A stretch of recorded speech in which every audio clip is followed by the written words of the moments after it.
அனைவருக்கும் வணக்கம். தெய்வீக பலன்கள் சேனல் சார்பாக தங்களை அன்புடன் வரவேற்கிறோம்.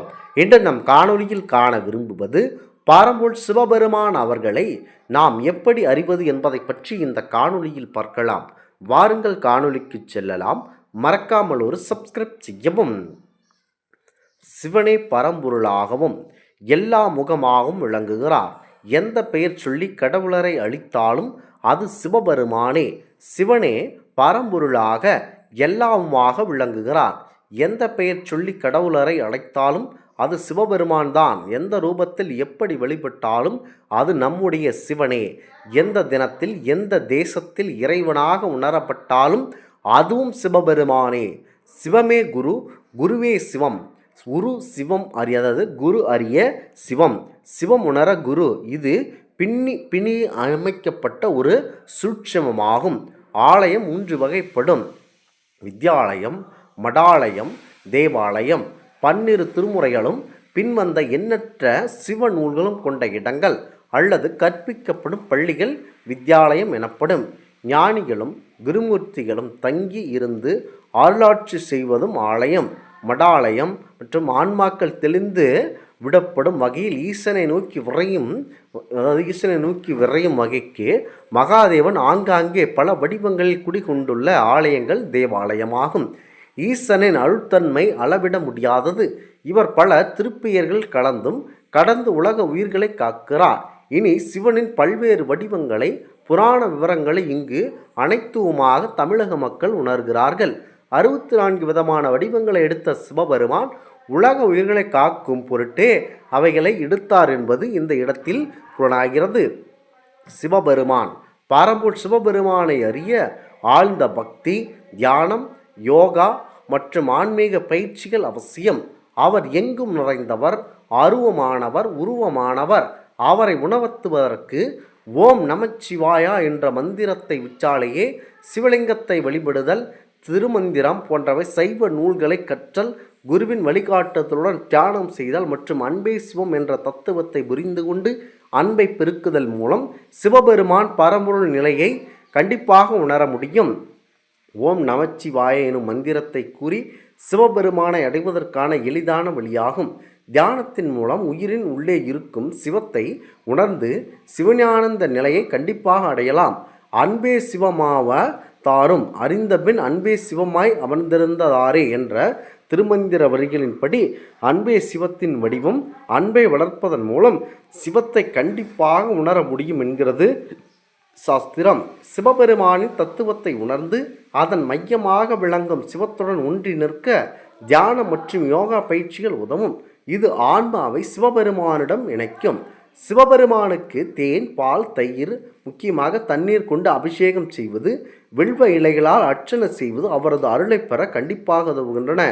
சிவபெருமானே குரு, குருவே சிவம். சிவத்தை உணர்வதற்கு குருவின் துணை அவசியமாகும். சிவபெருமான் நம்முடையுடன் இருக்கிறார் என்பதை உணர்த்துகிறது மற்றும் சில அறிகுறியின் மூலம் உணரலாம். அவர் உருவமற்றவர், ஆனால் லிங்க வடிவில் தன்னை வெளிப்படுத்துகிறார். சிவலிங்கம் படைப்பின் சின்னமாகும். சிவனே பரம்பொருள் எல்லாவுமாக விளங்குகிறார். எந்த பெயர் சொல்லி அழைத்தாலும் அது சிவன்தான்.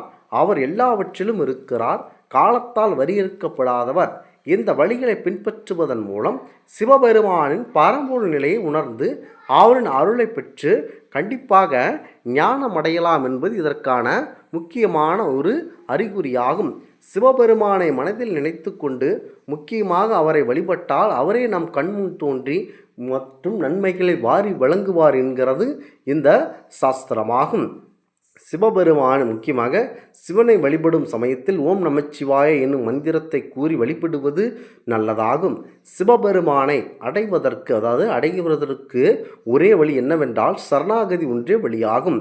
அவரை முழுமையாக சரண் அடைபவர்களுக்கு வாழ்வில் எல்லா வளங்களும் நலன்களும் பெற்று வெற்றியை பெறுவார். சிவபெருமானை வழிபடுவதற்கு நிறைய சாஸ்திரங்கள் இருக்கின்றன.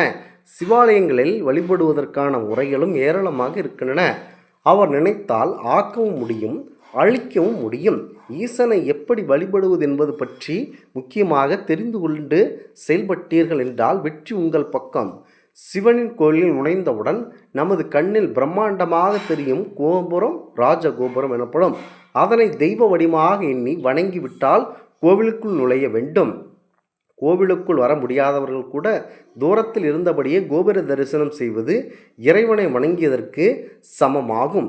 கோபுர தரிசனம் கோடி புண்ணியம் என்பார்கள். இதனை பரம்பொருள் சிவபெருமானாக நினைத்து வேண்டினால் எல்லா வளமும் தருவார். சிவாலயங்களில் வணங்கும் போது பலிபீடத்திற்கு அருகில் தான் வணங்க வேண்டும்.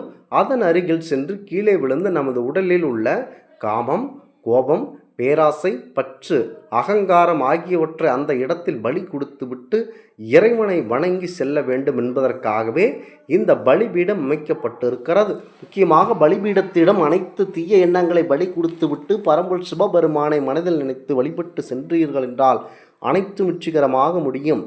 பெண்கள் பஞ்சாங்க நமஸ்காரமும் ஆண்கள் ஆஷ்டாங்க நமஸ்காரமும் அவசியமாக செய்ய வேண்டும். மேலும் இரு கரம் குவித்து தலைமேல் வைத்து வணங்குவது சிறப்பாகும். நீங்கள் உங்களது வாழ்க்கையில் வெற்றி அடைய விரும்பினால், செல்வந்தராக நினைத்தால் நிச்சயம் சிவராத்திரி விரதம் அனுஷ்டிக்க வேண்டும்.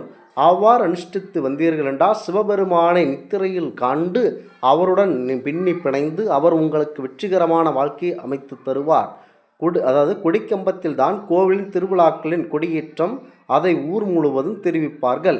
அதற்கடுத்து சிவனின் வாகனமான நந்தியின் மண்டபம் அமைந்துள்ளது. இவரை வணங்கி அனுமதி பெற்ற பின்னரே சிவபெருமானை வணங்க கண்டிப்பாக செல்ல வேண்டும்.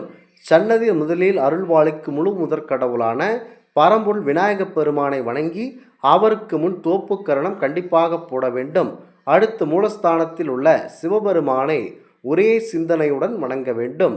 பின் பிரகாரத்தில் உள்ள முருகன், அம்பிகை, துர்க்கை, தட்சிணாமூர்த்தி, பைரவர் ஆகியோரை வழிபட வேண்டும்.